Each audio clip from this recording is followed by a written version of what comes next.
Hello everyone. तो भाई आज लाइव होगी 3 बजे, ठीक है ना। 12 बजे की लाइव नहीं होगी, ठीक है जी। 3 बजे, 3 बजे नहीं तो जी 4 बजे हो तो 100% लाइव आएंगे।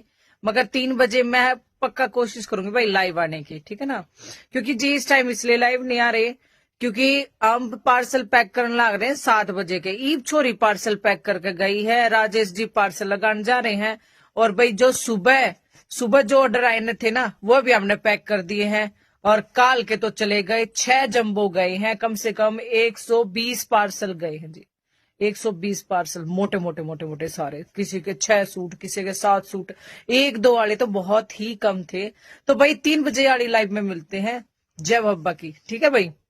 और कई बेर की या रिक्वेस्ट भी थी, दीदी आज 12 बजे वाली लाइव मत करना, कल ऑनलाइन क्लास है, हम देख नहीं पाओगे। ले बेबे थारे मन की होगी ठीक है ना। 3 बजे की लाइव में मिलते हैं। जय बब्बा की।